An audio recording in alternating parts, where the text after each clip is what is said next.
আপনি আপনাদের আপনি সবসময় বলে থাকেন যে আপনি সরকারের কোনো অংশ নন, আপনি অবশ্যই। আপনার 4 দলীয় জোটের একটি গুরুত্বপূর্ণ দল বিএনপি, এবং এই জোটটি তাদের ক্ষমতার প্রায় শেষ সময়ে এসে পৌঁছেছে। এর মধ্যে আপনারা অনেক নির্বাচনী প্রতিশ্রুতি দিয়ে ক্ষমতায় এসেছিলেন, আপনাদের সময়ও এখন শেষ, এবং এই সময়ের মধ্যে আপনার কতটা আপনাদের নির্বাচনী প্রতিশ্রুতি, আপনাদের যে ইশতেহারের যে কথাগুলো ছিল, জনগণের কাছে যে কমিটমেন্টগুলো ছিল, সেগুলো কতটা আপনারা কত ভাগ আপনারা পূরণ করতে পেরেছেন আপনার মূল্যায়ন? আমি এই যে ক বছর রাজনীতির সাথে আছি, তারপরে রাজনৈতিক আমার সংগঠনের কারণেই হোক, দেশের বিভিন্ন জায়গায় ঘুরেছি গিয়েছি, সবকিছু দেখে আমার মনে হচ্ছে যদি 2-3 কোটি জনসংখ্যা হতো এই দেশের জনসংখ্যার পরিমাণ, তাহলে বোধহয় ওয়ার্ল্ডের one of the best welfare state সম্ভব ছিল এটা। তো সকল কিছু আমাদেরকে বিবেচনা করতে হবে, কিন্তু শুধু রাজনৈতিক, যদি if we mean really business, মানে যদি সত্যিকার অর্থে বলতে হয়, তাহলে বলতে হবে সকল কিছু বিবেচনা করতে হবে। আমার 14 কোটি অফিসিয়ালি হলেও আমার মনে হয় 14 কোটির বেশ কিছু বেশিই হবে দেশের জনসংখ্যা এই মুহূর্তে। উত্তরটা একটু বড় হয়ে যাচ্ছে, তারপর আমি সময় নিচ্ছি, বেশিই হবে। প্রতি বছর না হলে এভরি অল্টারনেট ইয়ারে বন্যা হয় আমাদের, অন্য ছোটখাটো প্রাকৃতিক দুর্যোগ থাকে, এছাড়াও বেশ বহু সমস্যা আমাদের আছে। সকল কিছু যদি বিবেচনা করতে হয়, শুধু চিপ রাজনৈতিক সস্তা রাজনৈতিক বক্তৃতার জন্য হয়তো অনেক কিছু বলা সম্ভব হয়, তবে সকল কিছু যদি বিবেচনা করতে হয়, আমি মনে করি আমার দল এবং আমাদের জোট গত প্রায় 5 বছরে আমরা এলাকা ভিত্তিক ভাবে স্বাভাবিক ইলেকশনের আগে দিয়ে আমার দলের প্রার্থীরা, আমাদের জোটের প্রার্থীরা বিভিন্ন এলাকার উন্নয়ন সম্পর্কে বিভিন্ন রকম প্রতিশ্রুতি দিয়েছিলেন। ইফ নট অল, সবগুলো সম্ভব না, বাস্তবে এটা সম্ভব না। আমরা চেষ্টা করেছি সরকারের দেশের রিসোর্সের তে সামঞ্জস্য রেখে অনেকগুলো কাজ করার। এটা হচ্ছে আপনি আমাদের বড় মানে মেজর সাকসেস গুলো সম্পর্কে একটু ধারণা দিন। আমি আসছি ওটাতে। আমি প্রথমে এরিয়া ওয়াইজ, কনস্টিটিউয়েন্সি ওয়াইজ বললাম অনেকগুলো। আমাদের যেরকম মেইনলি যেটা রাজনীতি করতে গিয়ে আমি দেখেছি যে আমাদের সাধারণত কনস্টিটিউয়েন্সিগুলোতে, নির্বাচনী এলাকাগুলোতে মেইনলি যে সকল দাবি থাকে সাধারণ মানুষের বলেন, দলীয় নেতাকর্মীদের, যেটা এলাকার উন্নয়ন বলতে যেগুলো বলে, মোস্টলি থাকে infrastructure, and that is road communication, electrification, telecommunication, and আপনার আর একটা থাকে এডুকেশন, সাথে বিভিন্ন ধর্মীয় প্রতিষ্ঠান, মুসলমানদের জন্য মসজিদ মাদ্রাসা, হিন্দুদের জন্য মন্দির বা অন্য ধর্মের যেগুলো প্রতিষ্ঠান আছে, এগুলার কিছু সংস্কার, যেটাকে বলে অনেক সময় নষ্ট হয়ে যায়, ভেঙে টেঙে যায়, ওগুলো ঠিক করা। বেসিক্যালি এই জিনিসগুলো থাকে। এটা আমরা চেষ্টা করেছি প্রায় সকল জায়গায় যতটুকু সম্ভব করার জন্য। ওভারঅল যদি দেশের প্রেক্ষাপটে বলেন, সামগ্রিকভাবে বিগত নির্বাচনের আগে আমি যেটা ফিল করেছি, দেখেছি, বিগত নির্বাচনের, লাস্ট নির্বাচনের আগে ওভারঅল দেশের মানুষের কাছে কিন্তু ফার্স্ট প্রায়োরিটি একটা ছিল যে টেরোরিজম যেভাবে, সেটা পলিটিক্যাল হোক বা যেভাবেই হোক, বিভিন্নভাবে রাজনৈতিক ছত্রছায়া হোক, এর বাইরে হোক, যেভাবে দল মত নির্বিশেষে সাধারণ মানুষ প্রায় সকল জায়গায়, কিছু কিছু ক্ষেত্রে কতগুলো জায়গায় যেভাবে সারা দেশে গেড়ে বসেছিল, এটার থেকে মানুষ পরিত্রাণ পেতে চেয়েছিল। আমরা সরকার গঠন করার পরেও বেশ কিছুদিন কন্টিনিউ ছিল, জিনিসটা যে ছিল না তা না। সেটা রাজনৈতিক সহিংসতা বলা যায়, সকল কিছু রাজনৈতিক, সামাজিক সকল কিছু মিলিয়ে ছিল।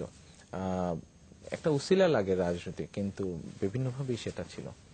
তো যে কোনো একটা জিনিসই কিন্তু খারাপ জিনিসকে ঠিক করে কন্ট্রোলে আনতে সময় লাগে। আপনি একটা ব্রিজ বানাতে, ধরেন 300 ফিটের একটা ব্রিজ বানাতে ইট টেকস অ্যাবাউট 2 years কিন্তু ভাঙতে হয়তো 24 ঘন্টার সময়ও লাগে না একটা ব্রিজ। যদি আপনি ডিনামাইট দিয়ে ভাঙেন তাহলে তো 10 মিনিটেই ভেঙে ফেলা যায়। তো যে কোনো একটা জিনিস যেটা নষ্ট হতে থাকে, এটাকে ধরে উঠিয়ে ভালো জায়গায় আবার ফিরে নিয়ে আসতে পরিশ্রমের প্রয়োজন, সময়ের প্রয়োজন, ধৈর্যের প্রয়োজন। সেক্ষেত্রে আমি বলবো 100% আমি বলবো না, 100% সম্ভব না বাস্তবতার নিরিখে সবকিছু আমাদের দেশের যে রিসোর্স আছে, আইন শৃঙ্খলা বাহিনীর যে রিসোর্স আছে, সরকারের যে রিসোর্স আছে, সবকিছু মিলিয়ে দেশের যে অবকাঠামোগত অবস্থা সবকিছু মিলিয়ে আল্লাহর রহমতে বহুলাংশে ইনশাল্লাহ আমরা সফল হয়েছি আমি মনে করি।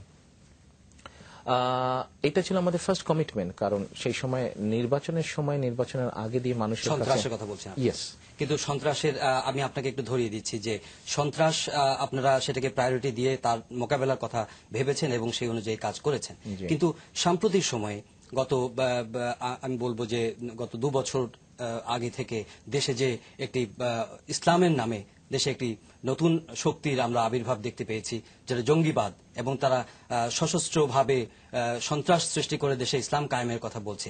তাদের ব্যাপারে আপনারা কতটা সচেতন ছিলেন? সবসময় একটা জিনিস মনে করে রাখবেন, সেটা সন্ত্রাস হোক বা যে কোনো জিনিসই হোক না কেন, কোনো ভালো জিনিসের জন্য ফাইট করতে হলে কিন্তু মানুষের সহযোগিতা, সাধারণ মানুষের, ওভারঅল মানুষের সহযোগিতা দরকার হয়, পার্টিসিপেশন দরকার হয়। আপনার নিশ্চয়ই মনে আছে, আমরা সরকারের পক্ষ থেকে, আমাদের দলের পক্ষ থেকে আমরা চেষ্টা করেছি, জোটের পক্ষ থেকে আমরা চেষ্টা করেছি যে সাধারণ মানুষের মধ্যে তুলে ধরতে এবং সকলের কাছে একটি কথা পৌঁছে দিতে যে ইসলাম এই ধরনের জিনিস পারমিট করে না। আপনি সিম্পল একটা জিনিস ধরেন, যেখানে ইসলাম ধর্মে অলরেডি বলে দিয়েছে যে আত্মহত্যা করাই মহাপাপ, তো ইসলাম যেখানে এটা বলেছে, তার মানে ওই লোকগুলো যে কথাগুলো বলছিল অ্যাবসলিউটলি রং ইন্টারপ্রেশন করছিল তারা। সেজন্য আপনারা দেখেছেন যে আলেম সাহেবদেরকে আমরা ইনভলভ করেছিলাম মানুষকে মোটিভেট করার জন্য, যে এই ধরনের কোনো কেউ যদি কিছু জানলে ইনফরমেশন যাতে গভর্নমেন্টকে জানায়। আলেম ওলামাদেরকে আমরা ইনভলভ করেছিলাম এর মধ্যে সহযোগিতা করার জন্য, তাদের মাধ্যমে সাধারণ মানুষের সহযোগিতা সরকার চেয়েছিলেন। এই সকল কিছুর মাধ্যমেই চেষ্টা করা হয়েছিল এবং সেই জন্যই কিন্তু সফলতা, আল্লাহর মতে সফলতা পাওয়া গেছে। আপনি সাধারণ আপনাকে আমরা জানতে চাই যে সাধারণ মানুষ হিসেবে আপনার মতামত আমরা জানতে চাই যে এই ধরনের কিছু সম্প্রতি কিছু কনভিক্টেড জঙ্গি কে আমরা পত্রপত্রিকা বা বিভিন্ন ভাবে দেখছি যে তাদের অভিযোগের কথা শুনছি, তাদেরকে খুব আরামায়েশে রাখা হয়েছে। আপনি কনসেপচুয়ালি এটাকে কি এগ্রি করেন কিনা যে তাদেরকে কোনো আরামায়েশে রাখার কোনো ব্যাপার আছে কিনা? দেখেন, এটা আমি বলতে পারবো না। আপনি জানেন, একজন সাংবাদিক হিসেবে হয়তো আপনার দেখার সুযোগ হতে পারে বা জানার সুযোগ হতে পারে কোথায় তাদেরকে রেখেছে বা কিভাবে রেখেছে। আমার পক্ষে কিন্তু এটা এই সুযোগটা নেই বলতে পারি আমি। তবে আপনার কথা থেকে যতটুকু আমি মনে করি, ডেফিনেটলি এই ধরনের টেররিস্ট যারা, ন্যাচারালি আমি নর্মাল যারা ক্রিমিনালস আছে তাদের সাথে আমি রাখবো না।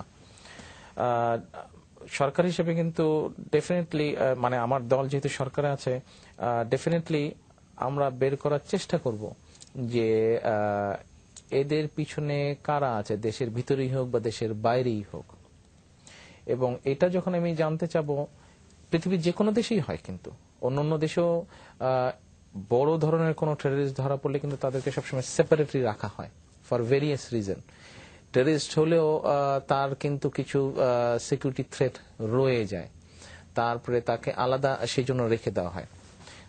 এদেরকে হয়তো আলাদাই রাখা হয়েছে। আমি নিজেও কয়েকদিন আগে একটা পত্রিকায় দেখেছি, উপর থেকে একটা ছবি নিয়েছে যে আলাদা একটা বাড়িতে রাখা আছে। আমি তো মনে করি government did the correct thing.